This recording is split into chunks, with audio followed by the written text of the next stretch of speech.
onye odasani bi ayere na ye nware no so ma sofu bia na se uromo bia it is say ne kunu ne hwan ni kunu ne bosom no so because our ma wu gbobu na nkasa. So guys, that was the interview that Kofi TV had with the Gbogbo Wolomo. When I say the Gbogbo Wolomo, I'm talking about the chief priest of the Nungwa state. And he's in that interview, he's made some lot of clarifications. And from what we've learned, what we've come to learn so far, is that the girl in question that it was reported that she was 12 years old and then she was being married off to a 63-year-old chief priest. It's actually come out that that is not the case at all. And then the girl is not actually even 12, but she's 16 years old. Okay, from where we've come to learn, she's 16 years old, and then she was being married off to a deity. Now the question is, why is a girl of her age being married off to a deity? So for every story there is always a backstory. Now the backstory that we've come to learn is that the girl at the time that her mother conceived her, the mother had like some sort of difficulties in giving birth to her. The mother carried her in her womb for like 2 years, that's 24 months, and then she was still not able to give birth. So it became necessary that the family or the mother was taken to see the elders in that town, that is the chief priest. And then after several consultations with the gods of the land, it came to there was that conclusion that no, this baby that this woman is carrying is actually a queen mother that is being reincarnated. A queen mother that is being reincarnation. Now, for those of you who believe in reincarnation, I know you understand. So certain rites, rituals, and stuff, traditions were done, and then once it was done, the girl's mom was able to give birth without any issue. Now, after she had given birth, because the baby, although it's a baby, was someone that has lived a past, that has been reincarnated, it means that she had to be dedicated to the deity that saved the mom, or the deity that was able to make it possible for the mom to give birth. So that's the backstory. So even since since the age of 6-7 years old, she's been performing her duties, because it was through the deity that she was able to give birth. Now the man in the interview also said that the girl, who is 16 years old actually, has been marked as a wife for the deity. Now the deity in question is the one you are seeing in your picture. Yes, the Mawu Gbagbo himself, right? The Mawu Gbagbo himself. So the deity has 3 wives, as far as we've come to learn. The deity has 3 wives, and the 16-year-old girl has now become the 4th wife of the deity. Yes, interesting, right? The girl has now become the 4th wife of the deity. And so, when you're married to a deity, the deity is a spirit, just a god, right? So there's nothing, intimate about it. But there are, there are certain responsibilities that is bestowed on you, and one of them includes, like they said, fetching water to perform rituals for the deity, cooking, among other things. And that those duties will be instructed by the chief priest, who communicates with the deity. And so it's more like she's not the first person, or she's not even the first wife of this said deity. She's actually the 4th wife of the deity. And from the man's narration, I must say that I must commend him for someone who is guided, is able to speak such impeccable tree language. And then also his communication talent. The man is, you could tell that this chief priest knows what he's about. He's truly educated, and then the way he communicates, you just watch him and then you marvel. So like I'm saying, the explanation that he's giving, it makes sense, because like he said, the girl has not been married off to like a physical human being, but he's been married off to a chief priest.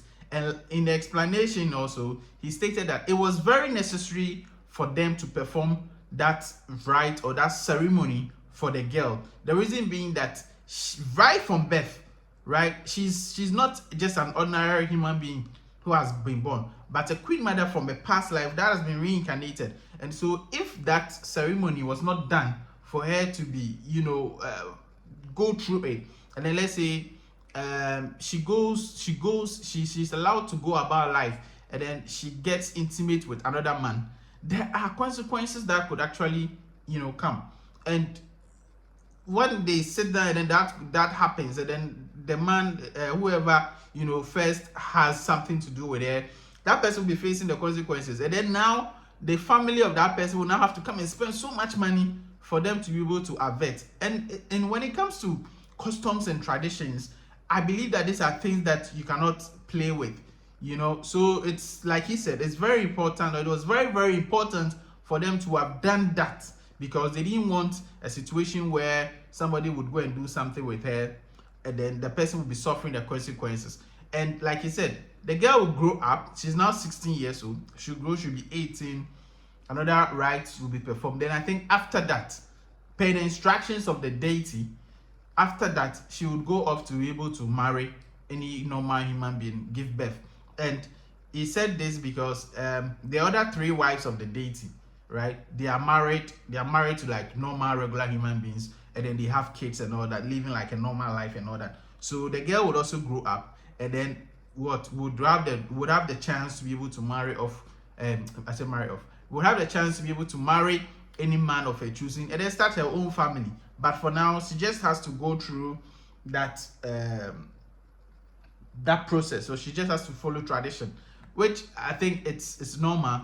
When you go in Ghana here, we have different customs and traditions, and in every community, or let me say in every tribe, or in every region, yes, every tribe, there are some customs and there are traditions that, like with the Krobos have the depot rights, the Asantis have their own. Everybody, then when you go to the north, they all have their customs and traditions. And customs and traditions are not things that you can easily discard it off. There'll be dark consequences. And Ghana is a state, it's a multi-religious state. It's a state that recognizes the three main religions, the traditional, the Christian, and then the Islamic religion. And everybody has a right to choose which religion, which religion to be a part of. Now, on the case of the police arresting, now also on the case of the police picking up the young girl, the Gbagbo Ulomo has explained that they are not happy with the decision of the police, because if not for anything, they feel that the police should have at least come to speak to them, understand what actually happened before making that decision of taking the girl away from her, because the person that they've taken is not just an ordinary person, but as a queen mother that has been reincarnated. And so they didn't take what the police did very likely, and then in due time they also take necessary action. And in my earlier video that I did, I told you that, or even in the police statement that they made, I told you that the police chose their words wisely, or they used the word allegedly married, in the sense that at that time, at that material time, they had not been able to make a determination that it is true that the girl has been married off, like how we're all led to believe on social media. So they use the word allegedly married.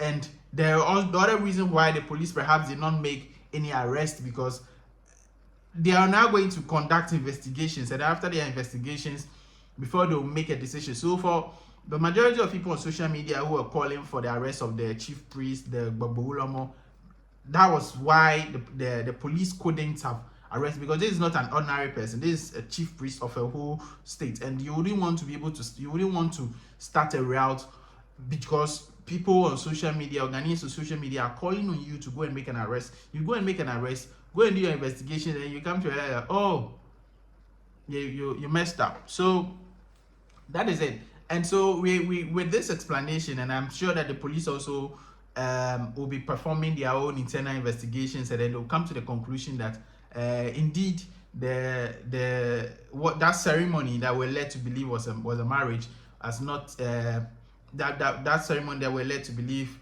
that was a marriage does not in any way violate the laws of the land.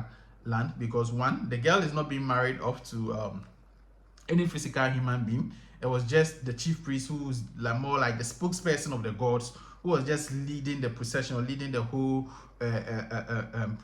ceremony. So that's been it. And Charlie, like I'm saying, you listening to the chief priest, listening to what he had, the explanation that he gave, and then also expressing his sentiments about how the police handled the whole thing, and then even how social media, we all, like, you know,